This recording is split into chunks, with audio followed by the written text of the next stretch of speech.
Ternyata transformasi refleksi konsepnya sangat mudah loh teman-teman. Jadi, refleksi itu artinya pencerminan sebuah objek terhadap garis tertentu. Mirip kayak kita lagi bercermin ya.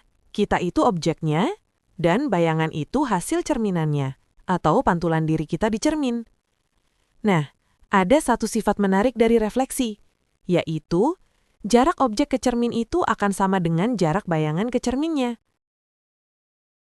Nah, konsep ini akan kita bawa ke dalam matematika. Tapi cerminnya agak sedikit berbeda ya. Cerminnya itu bisa aja berupa sumbu X, sumbu Y, garis ini, atau yang lainnya. Dan objeknya bukan lagi manusia ataupun benda, tetapi sebuah titik atau bangun datar. Misalnya, kita mau cerminkan titik A ini terhadap sumbu Y.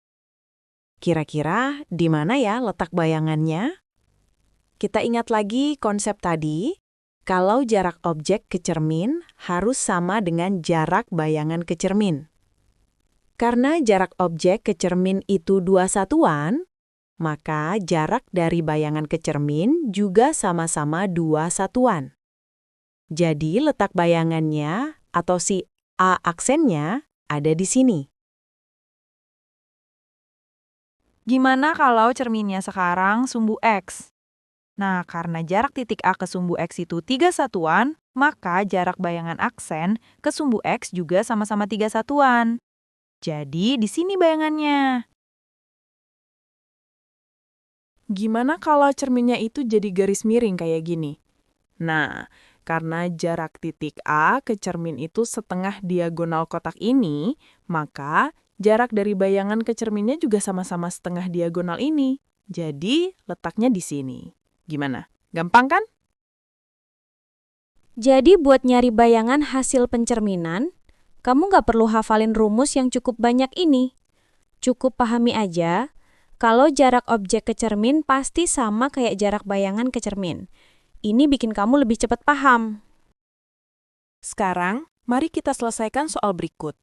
Diketahui segitiga ABC dengan titik-titik A2,1, B4,3, dan C5,1.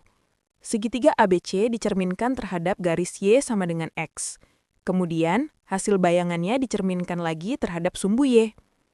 Tentukan koordinat bayangan akhir segitiga A double aksen, B double aksen, C double aksen.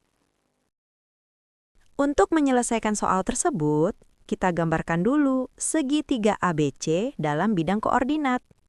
Setelah itu, kita cerminkan masing-masing titik terhadap garis Y sama dengan X. Diperoleh bayangan sebagai berikut. Langkah selanjutnya, kita akan mencerminkan segitiga A aksen, B aksen, C aksen terhadap sumbu Y.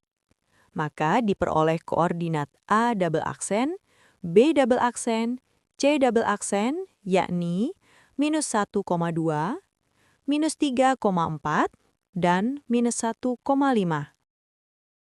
Kalau kita coba substitusikan titik ABC ke rumus refleksi terhadap garis Y sama dengan X, kemudian hasilnya kita substitusi lagi ke rumus refleksi terhadap sumbu Y, hasilnya ternyata sama dengan yang terlihat pada gambar. Itu tadi penjelasan mengenai transformasi geometri, khususnya topik refleksi. Nah, sebagai pemantapan mengenai materi yang sudah kita bahas, silahkan teman-teman coba kerjakan latihan soal berikut. Jangan lupa tulis jawaban kalian di kolom komentar ya.